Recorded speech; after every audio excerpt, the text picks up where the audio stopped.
This is an ExOperiences call. It's an open ExO community session. It's created by the community, for the community, done with all of you. And we have done quite a few of these already. I'll just show a few screen dump here from previous sessions back in August with Dea and Patrick and Augusto. September with Christine Maria and Francisco, and in October with Wolfgang and Yunis, and December with So and Diego. And we kind of missed January. I don't know what happened to January, but now it's already February. I'm very excited today to be playing again with Corina Almagro. Corina and I have been doing a lot of cool stuff together in the world of transformation. Corina has a lot to share. And as a matter of fact, I'm just going to dive in and let Corina introduce herself. She has a very, very interesting background and done cool things. And I have no idea where Corina is today because she's all over the world. The world is a playground for Corina, and I love that a lot. So Corina, why don't you introduce yourself to this amazing group of community friends? Awesome. Yes, so my name is Corina Almagro, as Lars said. I am currently in Chile, in Santiago de Chile. But I don't know if next week I have to travel or not. So it's always, I've been 2 years here and still with that tourist visa. So you can imagine how I go up and back and forward.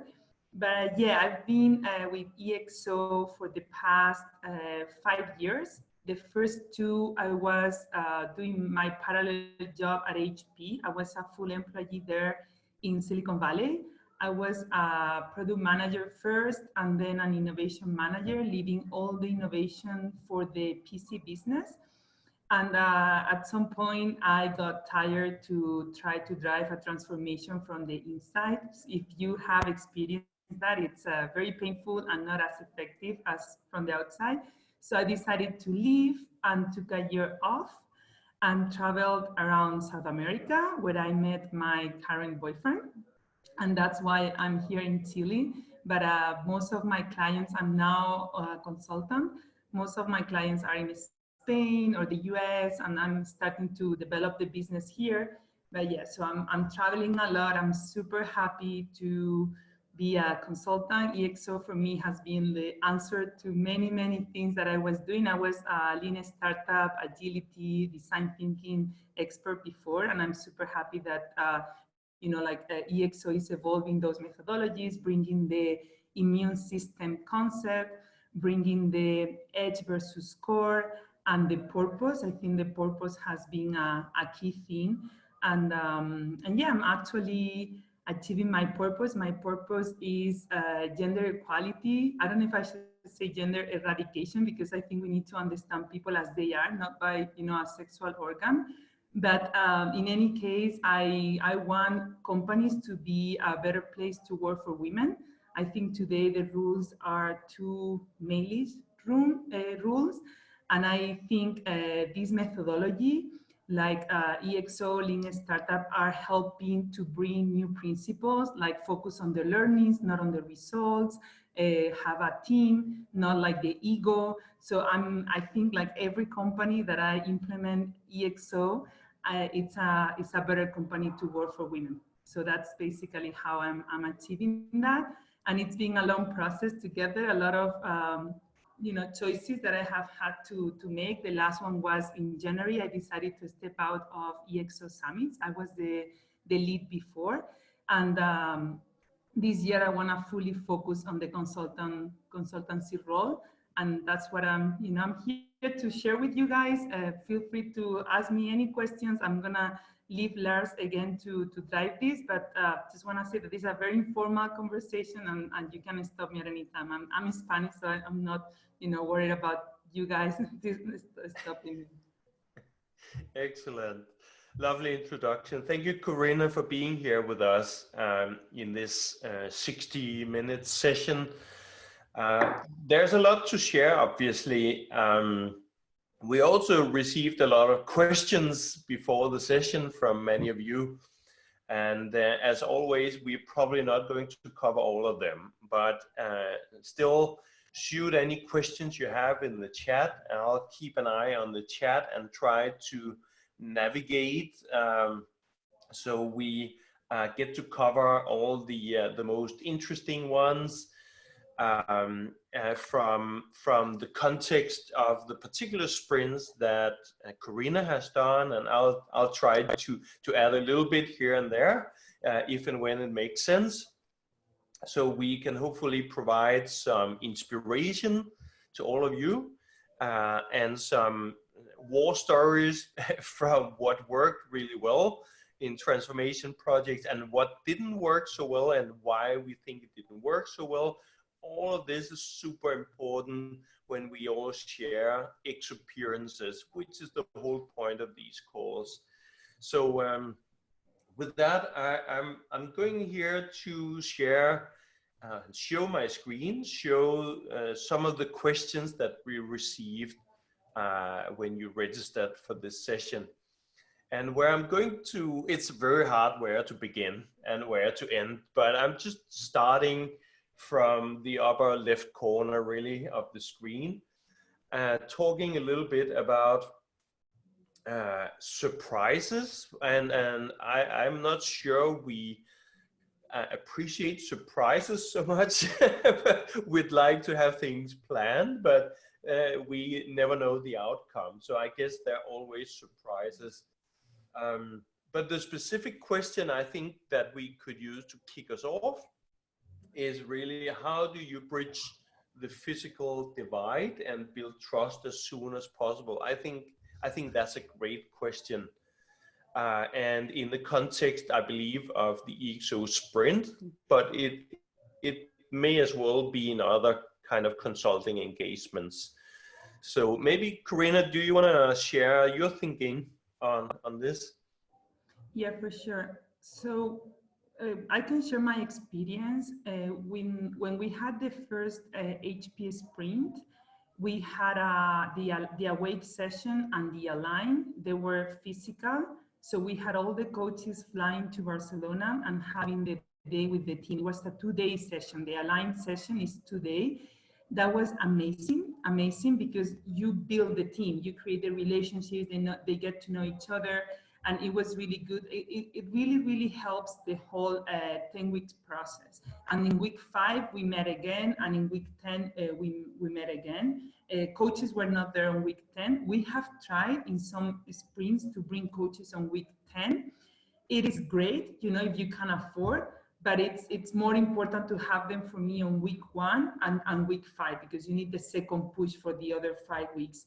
However, in the Santander Bank sprint, we didn't have a budget, so we had to do it online. And I was a coach there, and my experience was that week 1, all the teams are ready. You haven't been there in the align, so you don't know what has happened, what the dynamic were, who is your team. You know, they were in the platform. I checked, you know, the names and the photo, but it was really hard to get up to speed, you know, without having a relationship built first. So my recommendation there would be, if you have to do a sprint virtually, have a preliminary session before you start the run with the team to get to know each other, to, you know, like even from where people are. You know, I had people from Colombia, I had people from Mexico, and they were in the same office, right? But just to understand who they are and how you are working as a team, maybe some dynamics that you have from previous experience on online games or something. But I think that's really needed. And on the other side as well, we had the Black and Decker sprint, the second one where I was a coach. It was fully physical. And that was amazing. You know, we have some challenges regarding, you know, other things about the setup, but having the people dedicated full time with you in one room, it was amazing, because you can see dynamics very quickly. You know, like when you're on the phone, sometimes it's hard to see who is participating, who is not, who is engaged, who is angry, how teams are, like forming, developing, executing. But when you're face to face, it's really easy to identify these dynamics. You can get much more of the teams. You can help them with a lot of exercises, the ideation exercise. So I would push for a lot of physical versus online, but I know that there is a balance and there is a bridge to build. And I think this type of preliminary sessions can help a lot building that bridge so that you don't encounter the surprise, your team, week one, let's run. Okay, go. And it's kind of weird. Yeah, I fully agree. As a matter of fact, I also think the physical in-person experience of meeting each other does help a lot on the trust building part. That can be hard to replace and do virtually. Having said that, given that we deliver a lot virtually, I've put a lot of focus in the last couple of years on interviewing before the sprint, meaning the client can interview the coaches so they get to know each other and feel comfortable with each other. So the client is part of reviewing the coach's profile and be active part of the selection process. So this is allows a mutual buy-in. Let's do this together. So you have a part of the trust built up front, and then you still need to meet the team and build trust with the sprint team, obviously. So yeah, and I think there is another aspect here, and I'm experiencing that in Chile now when I'm suggesting sprints.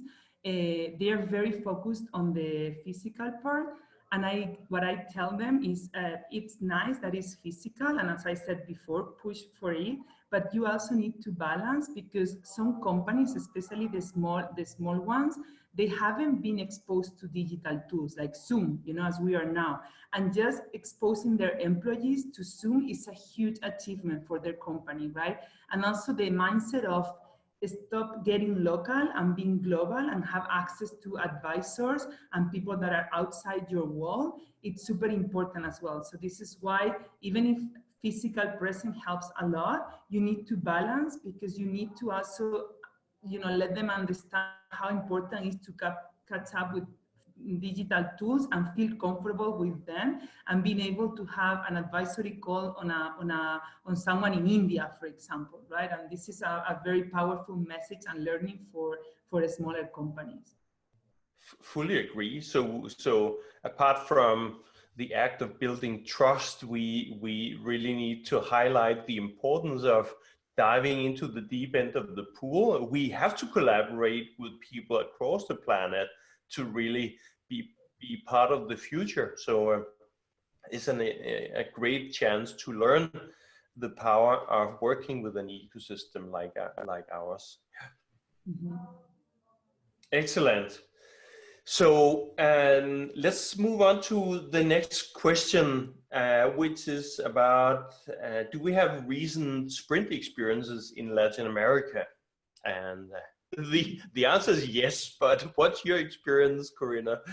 Yes, we had, and we're looking for more. So Latin American team, let's push for more.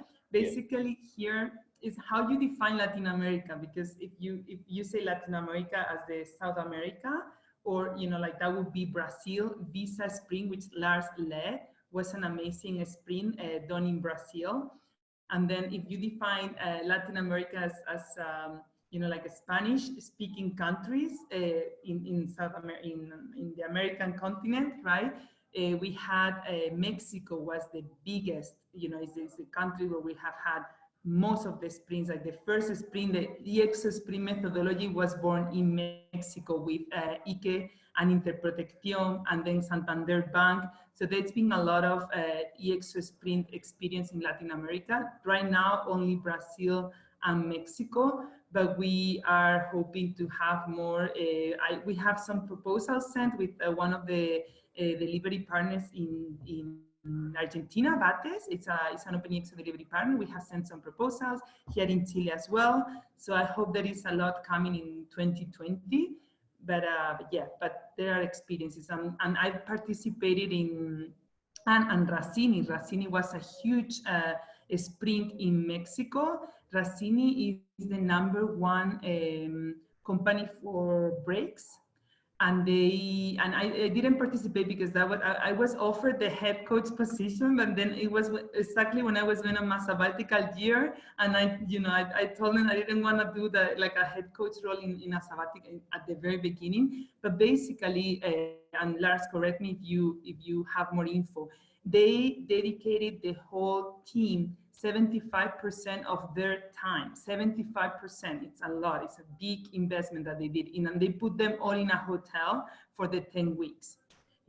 One of the ideas that they created was 3D printing one piece of this, and they had like a 1 million saving per week. I think, Lars, correct me if I'm wrong. So imagine the return on investment, of this sprint.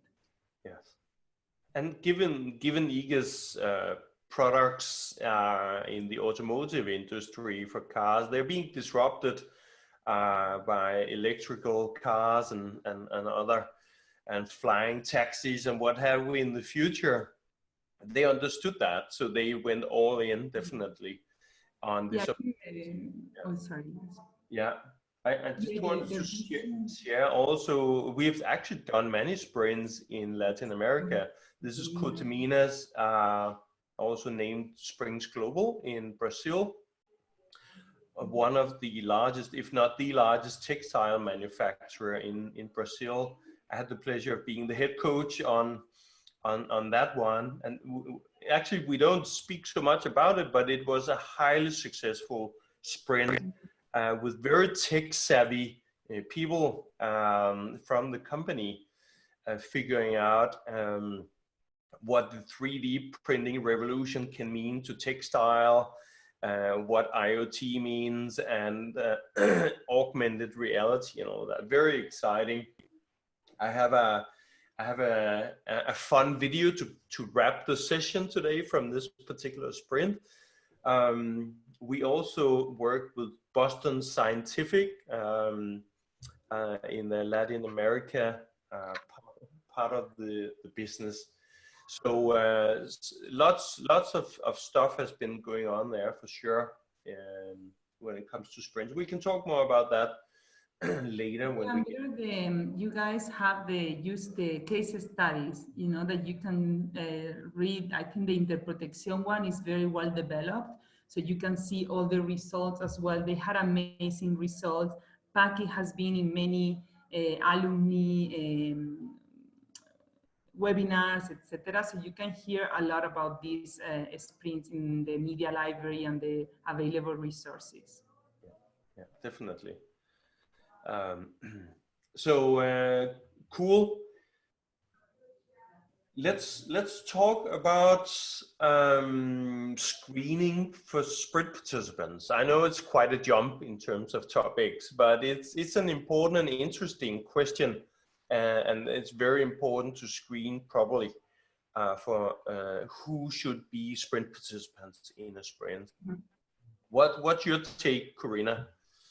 So for me, when we did it for HP, and I was the head coach there, so I actively participated in the participant screening. We had all the variables on the table. HP is super worried about diversity in terms of age, race, gender, everything. So they wanted to have everything. And then regarding the guidelines that we provided, what you have the two teams, right? The core and the edge, and they have different profiles. So one thing that is super important for core teams is that you get middle management in there. And the reason why is because the core team ideas are going to be the ones that are going to be developed inside the company. So you want this middle management to buy in and feel owners of the idea, so that they can then develop and go much faster. Also, they have some contacts within the company, so for them it's very easy to go and grab all the information that they need quickly. So for the core teams, it's super important that you have this middle management profile with the other side that implies, because when you have management in the team, you know that the time commitment and bandwidth has to be balanced, you know, but it's important. And on the edge, one thing that we were telling them to do is what are those people that are always paying attention, you know, like a little bit provoking or controversy, or they have like a startup background. You know, some people in big companies, they go for work for a startup for 4 years or so, and then they come back, or also entrepreneurs, you know. So these people in HP, we formed one edge team of millennials, uncontaminated team, which means 6 weeks less, 6 months or less in the company.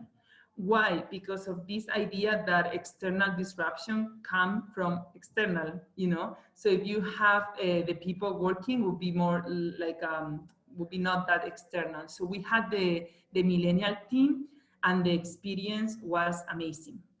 You know, like they were very, very provocative. They set a high expectation, also because they have much more time to work. You know, like they were sending me videos at 11 p.m. in the office. If you have a family and you have, you know, you cannot stay until 11 p.m. So those guys were pushing the bar super high for the others, you know. The other side of the coin was that after week 5, they were not very well connected in the company. So when they needed something, or they needed to go deeper on prototyping, MVP, and all that, they were lacking some resources and some connections. So we had to put some supporting people on this team to help them navigate through the company. But you know, apart from that, it was a great experience. I would repeat it, you know. We also have experiences where we have brought an external person to the team. We did it in Cuerva. Cuerva is a small company in Spain. It provides electricity to the south of Spain. I think it's a 100 people company, and they put the 28 people in the sprint, but they were people were there for like 10 years or, you know, 11. They were very very comfortable, you know, like in their comfort area, and very commoditized. So we brought an external person from a startup, Alberto, and he was amazing. He was, you know, in one of the teams, and he was always asking questions like, and sometimes it was very stupid questions for the others, but it helps the team question the status quo, you know, and that was super helpful. So that's something that if you see a very traditional company, I really encourage you to test those things, because they're very helpful. And also that person can potentially be the one that after, you know, the ideas are presented, he can take the idea and bring it to the next level and use the company as the first round of investment, you know. So it opens a lot of options and opportunities for the teams. I think one thing that is also important is not only the composition of the team, but also the number, you know. We recommend 4 to 6, and there is a very, very good reason for that, you know. When we had this millennial team in HP, that came at the, you know, when people were reading the book, and this idea came where the people were already selected. So what happened was that we had to rearrange the teams, and we ended up with teams of 7.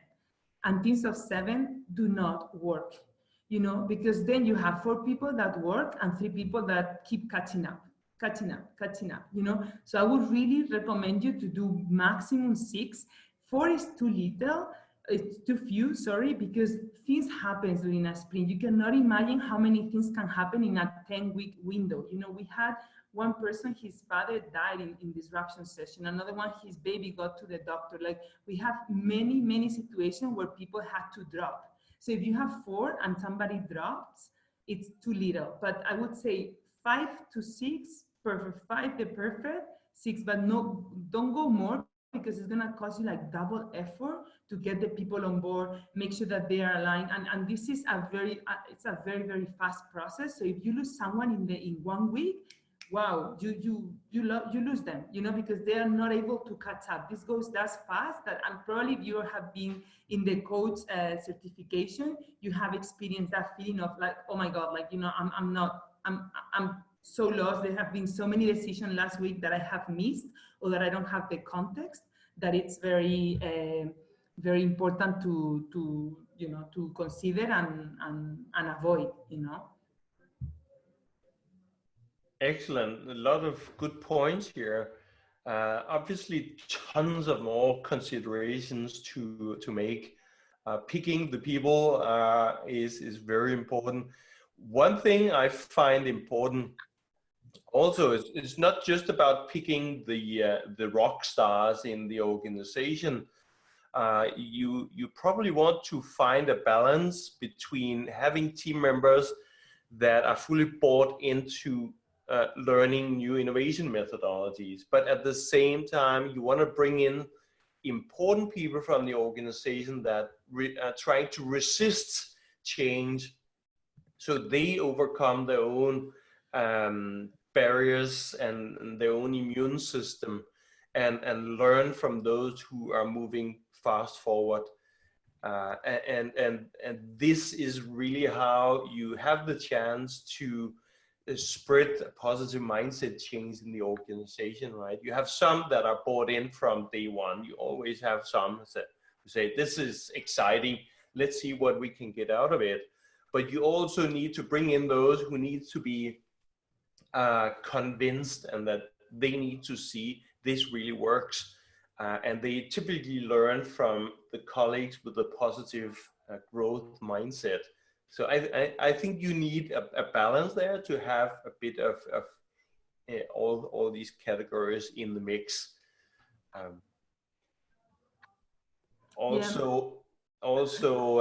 Make sure you have enough motivation in the team to overcome all the inertia in the organization. There are lots of people who are going to hold things back and talk you out of what you're trying to do. So you definitely need a lot of energy in the team and a belief that, hey, this is our chance, let's do it.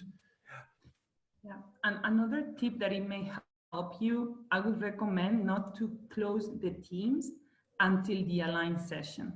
You know, because once you see them sitting together, you see, you know, like some things that you don't realize in paper. That happens to us, that happened to us in HP. So we, you know, we had all these considerations, gender, nationality, age, blah, blah, blah, diversity, whatever, you know. And then once we put them on the 4 tables, like, you know, like there is one very little like young girl with all senior, you know, men, and you could see that it was not fitting, you know. And then the coach was, so we had to rearrange the teams in the first 2 hours of the align session, which was good, you know, because then we had 2 days together to reform. But there were some disappointing moments that if you don't close them that much, and you leave, you know, you leave a suggestion, you know, for align, and then once you see them sitting, it's like, okay, anyone wants to change or whatever, you know, but like make some sort of flexibility there would help you, because it changes a lot when you see that physically. Absolutely, great point. Mayank just posted a question in the chat here. Keep questions coming, everybody. The question is about staffing for coaches and other members, right? Could be disruptors, could be advisors. So how does that happen? Are all these positions posted in the marketplace, or are the coaches selected from within their personal network, or how does that work? What has been your experience, Corina? So my experience has been before, a couple of years ago, when we started with ExO Works, they had a very nice guidelines or policy, I don't know if it was formal or informal, to have 2 experienced coaches and 2 unexperienced coaches. So, you know, to have a balance. That hasn't been the case. Like, for example, in Bank Santander, and Eduardo Trevino is here, he was the only one that it was new. And I think it was a lot of pressure and frustration for him because Sole, Diego, and myself and Andrea, we were like, boom, boom, boom, boom. And he was first. So there were so many things that we were taking for granted. And that's hard, you know, that's hard for him. And that's also hard for the head coach, because, you know, like you make your budget based on the number of hours that you're going to spend. And then if you have to spend more hours, it's frustrating. So I would recommend, to have a better balance. I think it's very positive for everyone to have, the new people, giving the opportunities to them and coming in. Now I know some policies, and this is something that, I'm sure we do because the client asked. It's like, oh, we want expert in our industry. And we have been fulfilling sprints based on this. I personally don't agree. I think we need to educate our client. This is a very, very important role when you are ahead, when you're managing the account, to say, disruption is not coming from your industry. Experts here, they don't count. It's okay, to not have experts. And this is something that I wouldn't recommend. Maybe you have one, with HP, we had that, like they were like, oh, they were doing the scope was the large format printer. So these are the ones that are used for architects and, designers and the retail environment. So they wanted this type of coach. And what I told them is, we're going to have Diego, because Diego is an architect and a very futuristic architect. So I think he's going to do a great job. But you also have the advisor tickets. So use the advisor tickets, because the coach is not there for bringing knowledge. You have enough knowledge in the company, and we're going to give you, a lot of more knowledge in the align, in the, and the week one is all about getting more knowledge about things that are happening. So, I don't think that should be a requisite, the opposite, but those are my two guidelines on how to recruit the coaches. That's absolutely great. And I totally agree to your point that we need to educate our clients, especially about the coach role. What is a coach? Because many are very used to work with consultants, but not with coaching. Coaching is for many still new. And that means they have to understand the role of the coach, which we need to tell them about. And the coach is not a subject matter expert. Is an expert in the process and in coaching, in opening our mindset to consider other options as well in the process.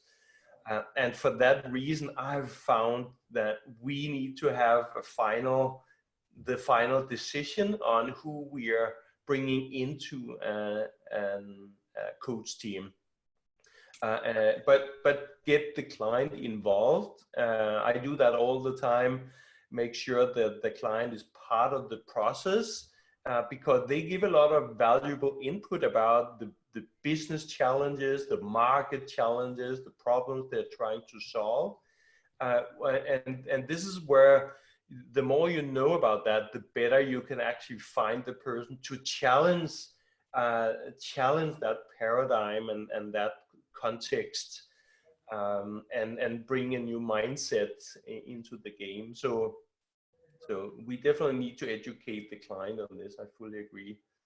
Yeah, I think Eduardo wanted Lars, to say something. Yes, I wanted to, if I may, make a comment.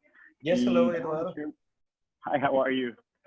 I wanted to share my experience on that point, because I think it's a very important point when selecting the coaches. In my experience, I was fortunate to be the new one in the Santander Spring in Mexico.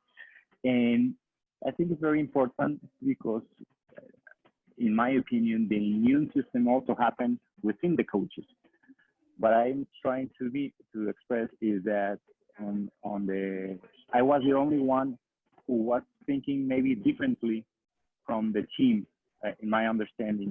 So I think that benefit the team in a way that I was trying to connect more with the team and less with the results. And somehow that was a paradigm that everyone, including me, was very stressed in order to bring great ideas to the table and to put the best outcome that we could put. But we were forgetting about the engagement, about the team experience. So in my case, since I was the outsider or the one who has less experience, I was more focused on the enjoyment or on the team development. And So I think it's always important to bring someone new to enrich obviously the network, but also to enrich the conversation and to think differently. In Santander, I think it worked well. And also, I just wanted to support the 2 or 3 last point of Corina, where I think it's in Santander happened exactly what she said. We had people from 5 to 6 people, and in my team, for example, 2 dropped at the middle and the end of the sprint because different circumstances. So it's important to have that amount of people. And also it happened the same in Santander. I think it was a nice, in my opinion, a good experiment and a good online sprint, but we lacked the resources at the end. So some people even quitted their job at the end of the sprint because they wanted to pursue the idea on their own. And so it's important, not only on the edge, but also on the core, to have the support to have the support inside and outside, so they can continue with the initiative. So thank you, Corina, for raising that up, because everything you have mentioned, is, at least from my experience, it's very valuable. And there are some experiences not written on paper. And thank you. That's all. No, thank you. And I think for people in this call, it's important to understand differences when there is like a premium sprint and a low cost sprint, you know, because when they hire you for a coach role, they may tell you, you know, it's 4 hours a week, or they may tell you it's unlimited. You know, you have to be there when the team needs you, and you have to be, you know, pushing the team. So for me, for Black & Decker and HP, I was full time. You know, it's like, I'm here to help. You know, it's a premium sprint. You get paid like 3 or 4 times more, and you know, you put all your energy and all your passion for the Santander. That was an experiment, and they paid us very, very little. So when they pay you that little and they scope your hours, that you just want to execute. So you could see the conflict between, you know, like somebody that is coming new and has all the energy, all the passion, and all the incentive to try to change things and make things different. And the others, we were like, you know, we need to execute because, you know, like this is taking too much time that we don't have, that we didn't commit, you know. So I think that's also a good thing for you to balance that, understanding that you know, sometimes you're just executing and making sure that you do a great job, and sometimes you're more exploring, discovering, understanding, you know, and it depends on your position and your commitment and your time, you know. But yeah, that is super important as well. And can I make my last comment, because I think it's very valuable, since it was one of the first pure online sprints. 2 things I learned from that experience, Corina and team. One is that there is a creative monster inside each one of us. So what I mean by that is that I had a very diverse team. Person who was studying, one director, and so we have like a very diverse team. And I was worried at the beginning that we didn't have pretty much a lot innovators inside my team. So what at the end I discovered is that our role as a coach on the online sprint is one of the main roles that we have is to create empathy within the team, because as Corina mentioned, it's a lot of work, and there isn't a lot of resources.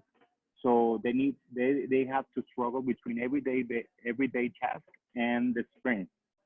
So I think one of the main roles is to create empathy within the team, so they can commit and they can engage with each other in order to provide quality outcomes. And the other one, as I mentioned, is there is a creative monster.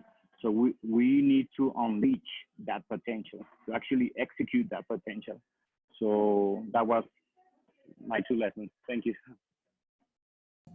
And Lars, I don't want to spend too much more time on this one because I know we have to move on, but I think there are 2 points that we haven't covered on this one. One is that there are some sprints where the CEO wanted to be one team member. Okay, in Cuerva and Banco Santander, that was the case. Yes. I discourage that because, you know, like I think they have their role, Cesar, what is from Cesar, you know, but, you know, in some cases they have been in the teams and, you know, like it's something for you to think that it may be the case. And if you sign a sprint, they may ask you, you know, can the CEO be in one of the teams? In my experience, it hasn't helped, you know, it have changed the dynamic. Then, you know, like he has his ego as well. So he may like his ideas more than the other teams, or, you know, he has been totally discouraged, but the team had to follow up with him because they didn't want to make any decision that he was not part of. So I would not focus, not do that. And another thing that I wanted to say is that we can be physically or virtual, but it's important that the team is together. You know, so for example, for this proposal in Argentina, we're going to have, if that brings, you know, a sprint, one team in Buenos Aires and one team in Cordoba. But, you know, like if teams are, you know, online, you lose a lot of power and time and everything. So I would encourage the teams to be on one place. Great point, and I fully agree. I do remember having CEOs in a sprint team. We've had that multiple times. I had the CFO several times of huge corporations sitting in my team, and everybody else are just paralyzed and afraid to speak up and be creative most of the time, I would say. And we need those senior decision makers to make decisions around new initiatives and follow the sprint and actually take a few steps back to observe the process and learn about the process more than doing the sprint work itself. So that is the clear recommendation. Don't put the CEO and the CFO in a sprint team, period. Don't do it. Yeah, totally. We are moving a bit into challenges that we have had in sprints in the past, and as a stepstone to get there in the conversation, I'm picking up on Sanjay's comment also about the immune system, also the immune system of the coaches and the ExO experts. How do we keep that in check? How do we make sure that we are not becoming an unnecessary immune system? Do you have some thoughts on that, Corina? Oh, how I manage the immune system? Yes. Well, you see, the thing is that you see that coming so easily. Once you are there, like the immune system is popping all the time. Yeah. So it's super easy to identify. So I think one very, well, how I have managed it, I think setting the stage with the management. I think there is a parallel work, this educational role that we were mentioning, Lars, of myself, is super important for me. If I have to do an ExO sprint, I would do like a specific track for them because they are being educated during the 10 weeks. And, you know, like you know, I set the expectations to the HP sponsor. I said, well, you're going to hear crazy ideas, you're going to hear, and you need to incentivize that. So provoke the teams to do this, you know. And then on the week 5, when the teams present the ideas, it's really important that they don't talk at first, you know, because they hear the disruptors and they hear them evaluating the ideas for the quality of the ideas and not for the fear that they have. And then they change their dialogue. You know, I could see the management team looking at the disruptors and say, well, what am I going to say now? Because I was going to ask for a business case and the numbers and this, and, you know, and so I think that the whole sprint structure, if you follow it, is set up to quiet, you know, to vaccinate the immune system. What you have to be super careful is when you do twists to the sprint, because we had that experience in Black & Decker. You know, in Black & Decker, we gave too much power to the immune system. The immune system was there present with us. They wanted to be the ones before the disruption day, they wanted to evaluate all the ideas. They wanted to have like a role, so they changed the whole, they wanted to have a presentation for management before, you know, so they did so many changes that at the end, we ended up corrupting the sprint and having the immune system hitting us very, very strong. And it was double or triple effort to manage that. So normally you put the vaccine on week 1, you tell them, don't appear. In HP, I told all the team members, all participants to not talk with the sponsor in a corner, and people were telling me, I have to hide to go to the bathroom, because if I go to the bathroom, she's gonna see me in the hall and she's gonna ask me. And I was like, yeah, perfect, hide, but don't tell about the idea. So you start putting these norms so that the, you know, like the immune system, it's asleep, you know, because it's super important that you follow those type of things. Also, for example, some things, preparation phase, it's called preparation, but honestly, the preparation is forming the teams and setting some dates. The important thing there is the education. When they start saying, no, I want 4 core teams, and you have to explain it that the balance is the good thing, you know, so you create competitiveness. Or they say, oh, I want the experts, and you have to explain them the difference between consultant and coach. So that is the educational part. If you do that part properly, the whole thing will run smooth, because it's very difficult to make changes during the 10 weeks. One thing that we did that worked super well, we asked the sponsor to pre-approve some budget from week 6 to 10.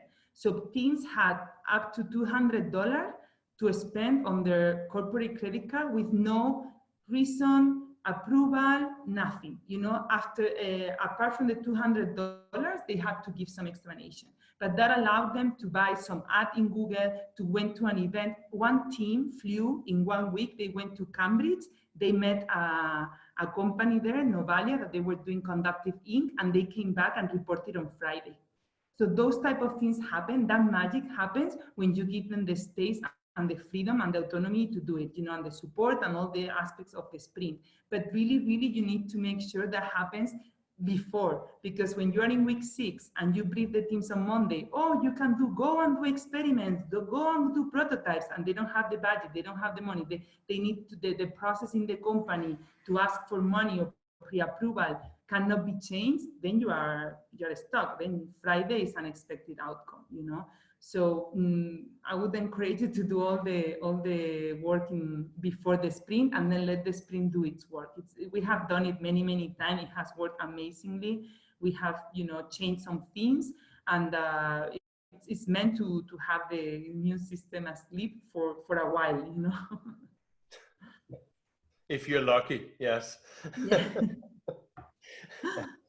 I think it's important to realize and recognize that we are full of bias, all of us, and we bring that to the table. We think we are or represent the objective truth sometimes, but we don't. We're full of bias as well, and I think we need to coach each other as well in the coach teams to avoid that we become an immune system. We have seen that. We have seen clients say, hey guys, are you the immune system now? You're the ones saying no, and we say, go ahead, right? That's an interesting conversation. It does happen, as a matter of fact. Great.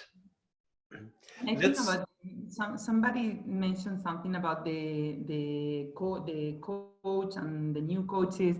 I think here is a good point too. Yeah. The head coach and coach has to be constantly talking. Yes. You know, because you have to switch roles. One is balancing, the other one challenging, the other one is supporting, and you need to know every week what the team needs. And if they have been challenged the whole week, then on Friday the head coach supports, you know, and so you have to be in a very good communication. And if that happens, for me, I have never had a problem with new people, you know, like new people that I know that they have the certification, that they understand and everything. You have to spend more time, true, but it's also the client doesn't even tell, you know, like you don't see, and then each coach has his own style, you know. For example, with Andrea, when we work together, I think Andrea hasn't been in these calls yet, but he's very focused on numbers and I'm very focused on the methodology. So, you know, like we complement each other, and I know that Friday he's going to ask for numbers. So I make the team to do some numbers. So, you know, like you have to know to who you work and then work together so the team get the maximum of it. No? Great. So let's also cover another aspect of the sprint, which most clients are really focusing on, the initiatives. One question that I've received quite a few times is about what are the challenges that you're facing when you bring ExO initiatives from a sprint to the market, that whole process. Do you have examples from the sprints you have done, Corina? Any challenges you face bringing this to market? Yeah, so one thing, and I have a little, like one slide to share with you guys. Maybe now it's the time, Lars. Let me see. Can you see the slide? Yes. Yeah. Okay. So here we say what I would start doing, and this is the whole learnings from the sprint experience, what I should keep doing, stop doing, and start doing, right? And this is a way for me to manage for next sprint, and I can share this with you. We have talked about many of the points here, but one thing is here is develop after the sprint offering and start selling it from sprint day one.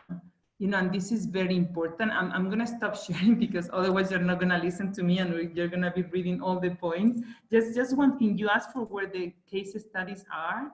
Here you have I think Lars pointed you to the ExO Works folder. That's fine. Here is the Open ExO branded one. So you can use both. You know, the content is the same from the book, but you have the HP and the Stanley Black & Decker one. So maybe Lars, we can then catch up and see, you know, like if they want this one. It's a little bit different. It has more power on the ecosystem and who was participating, but it's basically the same information apart from that part.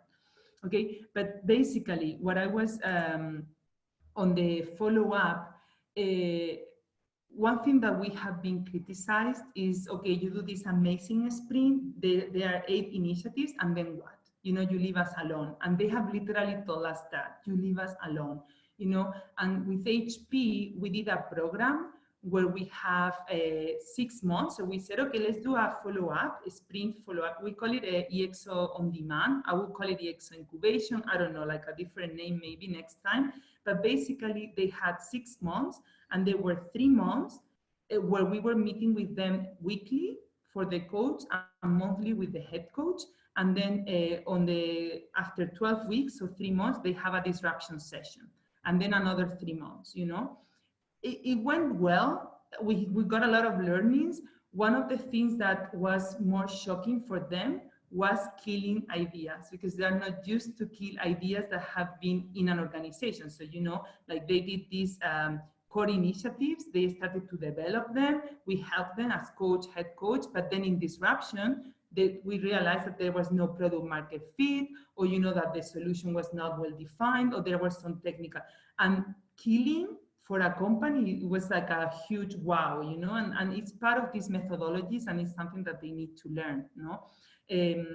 I don't know, we got a lot of learnings on that one. I think another learning was that the edge initiatives, they were so scared of sending them abroad, you know, that they did it inside, and I think they killed, you know, they killed the initiatives because of that, you know. So I would say that from day one, you need to start talking about what's going to happen with those 8 initiatives that you know are going to be great, because they are going to be great, you know, what is going to happen, and start educating them in what are the different options. We also had an option of bringing a corporate incubator. We were talking with 2 of them. One was super expensive that HP didn't want to even think about it.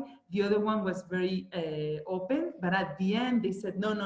You know, like they were scared. In Banco Santander, the sponsor was so scared that he dared to say at the end that, no, that he was just doing the program to hear the ideas, you know, and that was super unfair for the people. So you need to educate well this management team. And there are others on the other side that has been amazing. packing, Interprotección, they gave them some equity, you know, for the team. In the Cueva sprint, I heard Ignacio, the sponsor, to say, I don't want to see you in the office in the next 6 months. Go, develop the idea, and come back in 6 months. If I see you here, you're going to get in trouble. You know, so this type of behavior has happened as well. But if you help them in that process and you start planning for it at the beginning, it will be much smoother and helpful for them, and better for you, because then you have your business is not one sprint and out of business. It's, you know, you have a follow-up with the company. No, getting one client is super hard, so why not keeping it?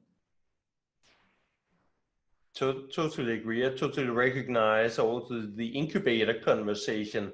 I had a different experience, speaking of challenges, which was it was a local incubator that one of our clients selected to work with after the sprint. And that's kind of exciting when you think about it. But when I came to visit them 6 months later, they were working with a waterfall process because that's how the incubator worked. They had no idea about the ExO methodologies. They took all 10x out of the initiatives, and I couldn't recognize super cool blockchain projects that we have been building during the sprint. And I honestly, because I had a good relation with the client, I said, what are you guys doing? I don't think it's related, but a few months later, they had stopped working with that incubator. I hope I didn't cause that, but it certainly didn't help the exponential development of these initiatives. And I use that example, Lars, because remember that I asked you, Lars, what do I do? You know, HP wants some follow-up and I don't know what to do. And he told me, don't bring them to a local incubator or someone that is not known in the ExO methodology, and that's why we only had like 2 options, and one of them was not really an option, and the other one, at the time of HP making a decision, they were afraid to send it out, you know.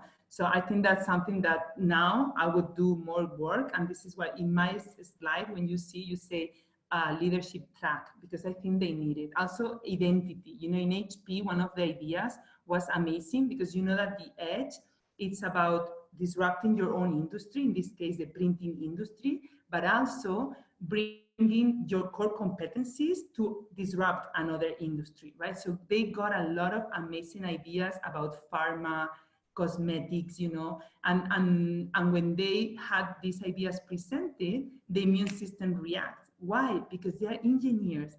They don't want to work in cosmetics, you know? So this is the immune system, and they have to work on this, and they need to understand that they can go and disrupt. You know, it was about a mask that you say, like, for example, for me, Corina, you have a spot here, and this is dry, and this is whatever, and this is all, and wrinkles. And instead of buying 500 creams as I had, you know, I have this one mask, and every week they were sending me new ones, like taking a selfie, because HP is very good at putting a drop, whatever they want, with the precision they want. So they can use that competency to disrupt another industry. However, they were so afraid that and identity, you know, it's like, no, we're not in cosmetics. So these are the type of things that you can help them move and say, well, you're gonna listen crazy things, go for them. And this is something that Jeff Bezos does all the time, you know, or these people that do not need our methodology because they do it naturally, right? There are others that they need it, and that's why we are here to help them. But let's help them properly so they can do this, no? Because it was a little bit frustrating. Like, how can you not do these things? And no, it's the fear, it's the immune system. Yes, absolutely. Great. Let's just go on for another 4 or 5 minutes and then wrap up. Let's just give a few examples of initiatives that have been implemented, and because everybody's asking for case studies and shows the proof in the pudding. So what have you seen, Corina, being implemented after a sprint? So I have seen many being killed, some on standby, and one of them is being implemented, but as you know, HP is hardware. So it's coming and they cannot tell yet, you know, yeah. But it has a lot to do about robotics and, you know, new technologies. And, you know, like this is something that another thing is that since they're using different names, not HP names, you know, they don't want to say it's HP. You know, that's one of the challenges that we have. to show the work. But I know, Lars, in the Visa one, the one that you led with the metro station, this has been implemented, right? So Yes.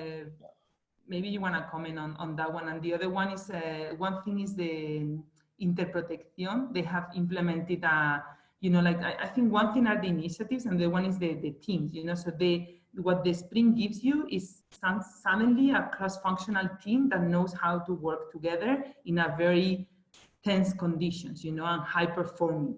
So what they did was, when the earthquake hit Mexico, they put together the same team that they had in the HPS, in the ExO Sprint, and they said, I want to have something in 72 hours. And they created a new insurance policy that was free for 90 days for earthquake, and then they had amazing results. It's been 3 years now, and they, according to Paki, that double revenue and triple profit or something, or the other way around. I don't remember now, right? But this is just an initiative that came out. So the initiatives would maybe die, you know, like we don't know, they may evolve into something else.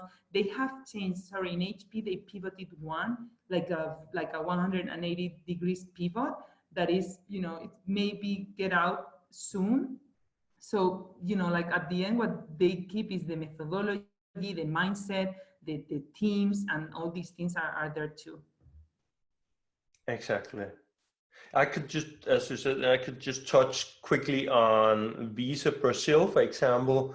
As a matter of fact, one of the one of the Edge initiatives they worked on during our sprint in Sao Paulo was a mass transportation payment solution, which has now become a global Visa product. And I called the country manager not so long ago to just catch up and said, hey, it's been 3 years, and do you still remember this ExO thing? And he was like, you must be crazy, it's amazing. We live and breathe it. And now we have a global Visa product coming out of Brazil because of the sprint. And by the way, they're implementing a very cool digital ID based on blockchain, also that came from that sprint. I was blown away. I thought he might have forgotten about what we did, but that was not the case. Another quick example was actually Black & Decker. We talked quite a bit about those sprints already, but just to say that there are actually companies being launched in the market based on Edge initiatives. You can read in the transformation book in the case studies section more about Stanley Black & Decker. And out of, this is from one of the sprints, I had to kind of mask some of the initiatives, but one that has been launched is called Link. By the way, it's a startup, but it's being called Link by Stanley Black & Decker, so they still benefit from the brand value of Black & Decker, the credibility, the trust, even they launch a new startup in the market. And it's for those who build the world, which is what Stanley Black & Decker is about. And it's a solution to the complexity at large construction sites. A lot of information needs to be found by the right construction workers at the right time. And essentially they created a job voice search that gives you the project documents, the information you need at the right time through an AI, a voice interface. So a pretty cool thing. It's a company in the market. There's some videos online. I'm happy to share links about this. So there are definitely great implementations that came out of the sprint. I think we need to get better at talking about it and promoting these things. We do set up calls, by the way, if you have a really solid lead interested in a sprint. We have had great results connecting them to sprint sponsors from the past, so they can have a conversation around how do you get the most out of a sprint and what should you know before you get started. Very often it's very good to hear this from a client in the past. Awesome. I think we are kind of, in terms of time, we are coming to the end of the session here. I can see, yeah, Corina, you've been filling in. I've been answering a couple of them, but there are many other questions that I didn't get the chance to answer. So maybe you guys can follow up in private, or we can, you know, I don't know, maybe Lars, how do you want to handle that? Usually we simply have another call later because we have tons of good questions coming. So I'll collect questions and we'll have another of these calls. Obviously, I try to do this. More 5 minutes. If I think Shanghai, we're asking some. If you guys who are here wants to stay on the line for 5 more minutes and answer, I'm happy to do that. Great. Okay, let's do that. So what questions do we have here? Time spent from coaches and head coach. I saw some comments on that. If you have a really well-functioning team that's just nailing it, then you might spend very little time most sprint weeks as a coach. But you could also have a really challenging team in a really challenging situation, and you find yourself working half-time or almost full-time sometimes as a coach. And maybe I put 4, Lars, because it's half an hour Monday to hear, you know, the briefing from head coach, half an hour to organize with the team, you know, so you get 1 hour there. It's super important that Wednesday you check in, you know, if you haven't been there on Tuesday, depending on, you know, the agreement, but minimum Wednesday check in, and then you have the 1 hour for Friday. And then the other hour is more like with the coaches, the internal team, coaches and head coach, and they have an hour to, you know, follow up during the week. So that's what I say, minimum, very minimum 4. But as Lars says, if something goes wrong and you have to touch base with people individually, or you have to put more emphasis, hey guys, have you checked this link? Hey, your ideas are not good enough. So, you know, like you have to send some things, it will be more. But I would say 7 to 10, is what you should expect. Yeah, and it can be more.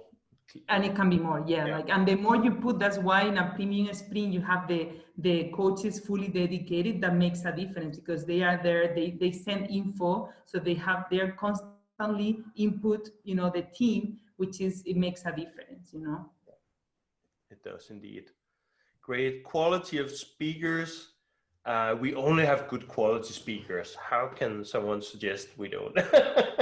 No, I think that they say, what is the difference between a premium and a low cost spin? What I was saying is the speakers, you know, like, so remember when we wanted to bring Peter Diamandis, and you Lars told me for less than 250,000, he's not moving one finger. So, you know, like if you want to have Peter Diamandis, you need to have the base for paying that speaking fee, or Salim, or so those are the things, but you know, that makes the cost change a lot. You know, it's very variable. The advisor tickets, we have initially 10, but 10, you know, you know the marketplace is like $500 for a fair fee for someone to come for an hour. So you have to put the margins on top of, and if you have 10 per team and you have 4 teams, you do the math, right?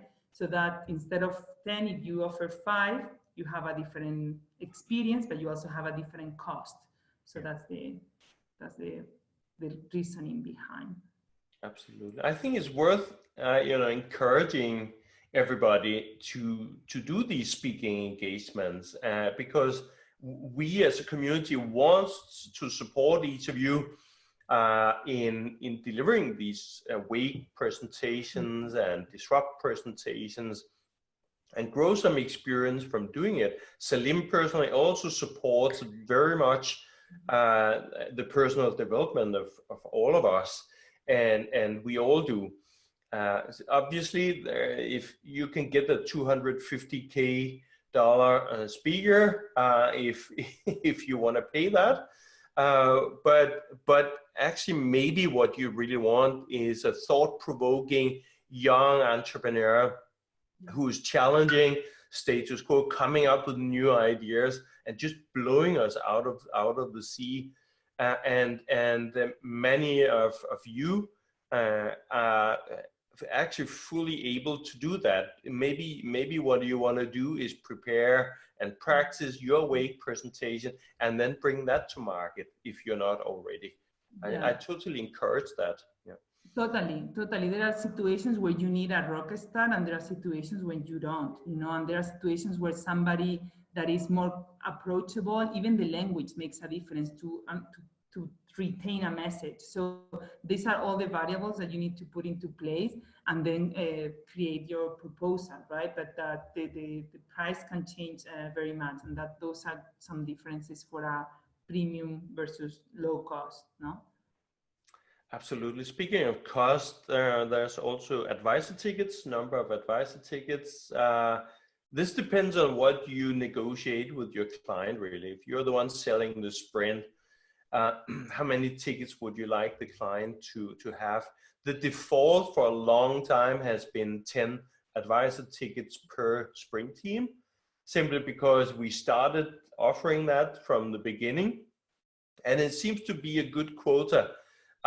You will have enough tickets to spend them throughout the whole sprint, both to get help on research, to have somebody you pitch the initial ideas to, and somebody to help on the technology questions when you prototype later in the sprint and so on.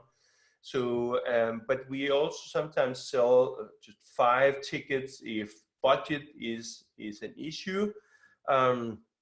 I recommend selling extra advisor tickets and then let the client refund them, have them refunded later if they don't use them. But the more they get used to involve external people, like we talked about earlier, the better. Let the teams experience the power of working in a collaborative manner with people from the outside of their own organization. And the advisor tickets are amazing for that. Mm-hmm. So the more tickets, the better. More, yeah, I think the biggest challenge is when you are creating a proposal to know how much it's going to cost you, you know, so that then you can do, because if you say, well, an advisor ticket ideally is $500. I have seen some for $400, but I don't think as a community we should offer less than that, you know. So then if you have that, but then for a coach it's the same, you know, like how much do you, how many coaches are you going to get for the price that you have, you know, budgeted, you know? And I think that's a challenge. So it's something that you have to play with and understand where the limits are, because if you put a very low price and then you sell the project and then you go to the marketplace and ask for 4 coaches and nobody says yes because the price is too low or whatever, you know, you are in risking. So you have to make sure that you have the good balance, you know, and a fair price for sure. Yeah, I agree. And I believe also the market obviously should show us what the right fee level is, but it should be $400-500 or so. That's, in my opinion, and we have sold a lot of those tickets and delivered a lot of advisor calls at $500. So yeah, that's definitely.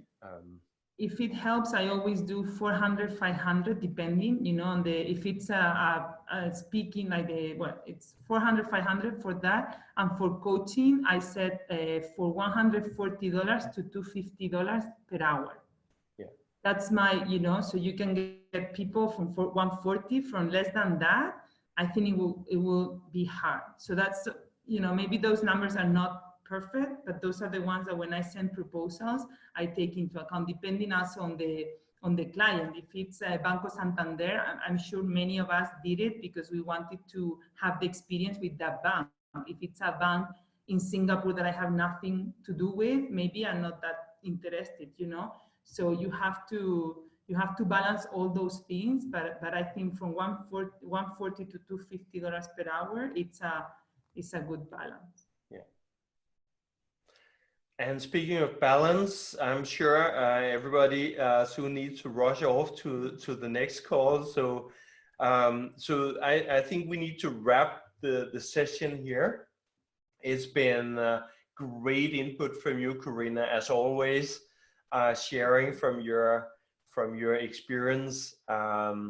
thank you so much for donating your precious time to us on the call today, and sharing the always amazing smile and the go get them attitude, Corina. We need more sprints. I want to see more sprints coming. We need companies to be transformed. They need us. They don't know yet, but they need us, really. They pretend they don't. They definitely need us. So let us know how we can help all of you to make it happen, to close the deals, to really pitch the value proposition, because we have a very powerful value proposition. We have really, really powerful case studies and lots of experience, also hard-earned lessons that is just as important to share. So I hope you all found this session useful.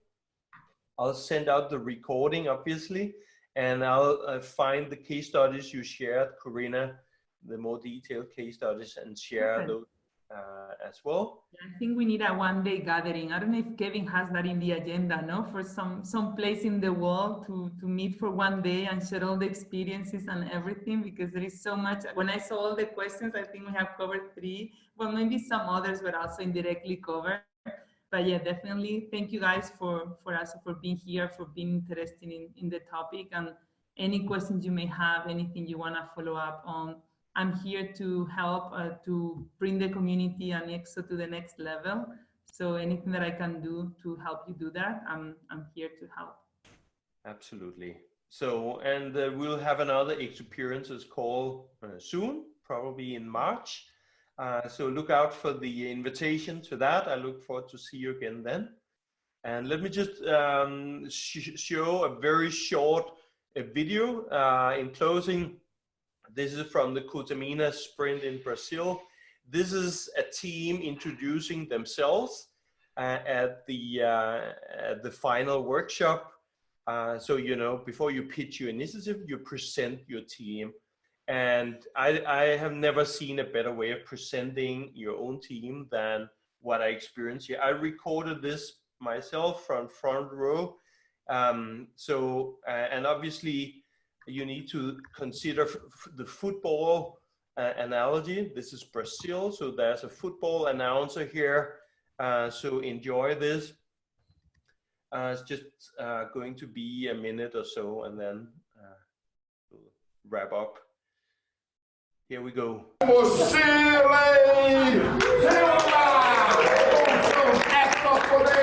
Dominando, construindo e fazendo a diferença. E é quase que nos fala. Voltada a dinâmica de RH. E chegando lá, Juliana Herança com a sua diferença, com seu charme, com a sua diferença. E em vamos de Dom Fernanda, chegando, fazendo a diferença. E todos os presentes do produto. Mara Macedo, construindo seus cursos para diferença.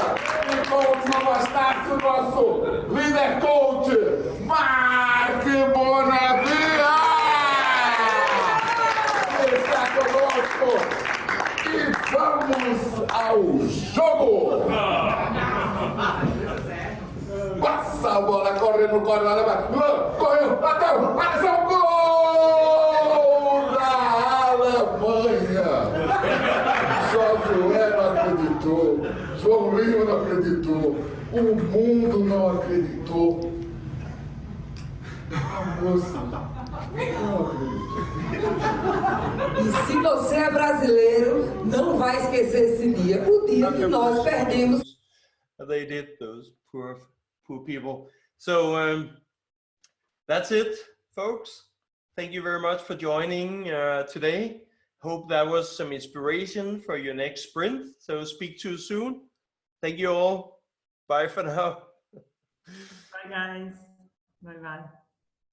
Bye-bye, thanks.